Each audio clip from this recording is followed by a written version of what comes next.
American ഐക്യനാടുകളിൽ നടക്കുന്ന ലോകകപ്പ് football Mamankam ആരംഭിക്കുന്നതിന് മുൻപ് തന്നെ മാധ്യമങ്ങളിൽ നിറയെ അമേരിക്കൻ പ്രസിഡന്റ് ഡൊണാൾഡ് ട്രംപ് ആയിരുന്നു. ഫുട്ബോൾ ലോകകപ്പുമായി ബന്ധപ്പെട്ടുള്ള അദ്ദേഹത്തിന്റെ പല പരാമർശങ്ങളും നടപടികളും ആഗോള ശ്രദ്ധ പിടിച്ചുപറ്റിയിരുന്നു. എന്നാൽ ഇത്രയേറെ മാധ്യമ ശ്രദ്ധ ലഭിച്ചിട്ടും ഫുട്ബോൾ ആരാധകരുടെ മനസ്സ് കീഴടക്കാൻ ട്രംപിനായിട്ടില്ല എന്നാണ് റിപ്പോർട്ടുകൾ സൂചിപ്പിക്കുന്നത്. പക്ഷേ ജനങ്ങളുടെയും ആരാധകരുടെയും ഇഷ്ടം കവർന്ന മറ്റൊരു വ്യക്തിയുണ്ട്. New York mayor Zohran Mamdani. എന്തുകൊണ്ടാണ് ട്രംപിനേക്കാൾ ഫുട്ബോൾ ആരാധകർ മംതാനിയെ നെഞ്ചിലേറ്റുന്നത്? അതിനു പിന്നിൽ രാഷ്ട്രീയമാണോ അതോ മറ്റെന്തെങ്കിലുമോ? വിശദമായി നോക്കാം. സ്വാഗതം ഇൻഡെപ്തിലേക്ക്.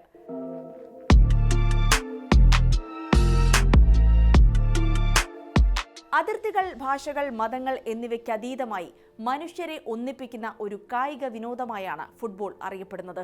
അവിടെ വംശീയ അതിരുകളോ വിഭാഗീയ ചിന്തകളോ ഇല്ല. പച്ചപ്പുൽത്തകിടിയിൽ ഒരു പന്തിന് പിന്നാലെ ലോകം മുഴുവൻ ഒന്നിച്ചോടുകയാണ്. എന്നാൽ ഈ വർഷത്തെ ഫിഫ ലോകകപ്പ് വ്യത്യസ്തമാണ്. ഇവിടെ യുദ്ധവും രാഷ്ട്രീയവും അന്താരാഷ്ട്ര അധികാര പോരാട്ടങ്ങളും ഫുട്ബോൾ മൈതാനത്തേക്ക് എത്തിയിരിക്കുന്നു. ട്രംപ് ഭരണകൂടം അത് എത്തിച്ചിരിക്കുന്നു. ലോകകപ്പിന് യോഗ്യത നേടിയ ടീമുകൾക്ക് വിസ അനുവദിക്കുന്നതിലും അവർക്കുള്ള സൗകര്യങ്ങൾ ഒരുക്കുന്നതിലുമെല്ലാം വ്യക്തമായ വിഭാഗീയത പ്രകടമായിരുന്നു. ഫിഫയാകട്ടെ ഇതിനെയെല്ലാം തികഞ്ഞ നിസ്സംഗതയോടെ നോക്കി നിൽക്കുകയാണ് ചെയ്തത്. അമേരിക്കൻ വിപണിയുടെ വലിപ്പം ചൂഷണം ചെയ്ത സാധാരണക്കാരന് എത്തിപ്പിടിക്കാൻ കഴിയാത്ത ഒന്നായി ലോകകപ്പിനെ മാറ്റാനായിരുന്നു ഫിഫയുടെ ശ്രമം. അതിന്റെ മറവിൽ വലിയ വിലയ്ക്ക് ടിക്കറ്റുകൾ വിൽക്കുകയായിരുന്നു അവരുടെ ലക്ഷ്യം.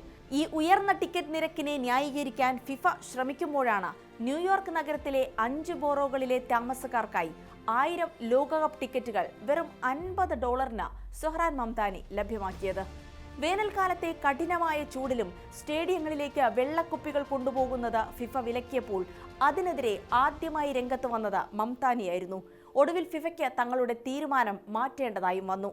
ഫുട്ബോൾ സ്റ്റേഡിയങ്ങളിലേക്ക് എത്തിച്ചേരാനുള്ള ഗതാഗത നിരക്കുകൾ ക്രമാതീതമായി വർദ്ധിച്ച് $150 സാധാരണക്കാർക്ക് തുണയായി പരിഹാരം കാണാൻ രംഗത്തിറങ്ങിയത് മംതാനി തന്നെയായിരുന്നു.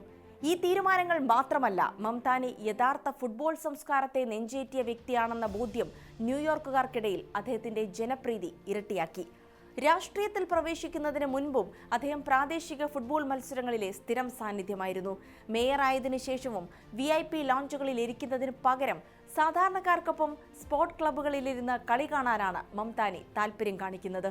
ഫിഫയ്ക്കെതിരെ വലിയ തോതിൽ വിമർശനങ്ങൾ ഉയരുകയും ഫുട്ബോളിനെ പോലും വംശീയതയ്ക്കുള്ള വേദിയാക്കി മാറ്റാൻ ചിലർ ശ്രമിക്കുകയും ചെയ്യുമ്പോൾ മംതാനി ഈ അവസരത്തെ മറ്റൊരു രീതിയിലാണ് ഉപയോഗിക്കുന്നത്.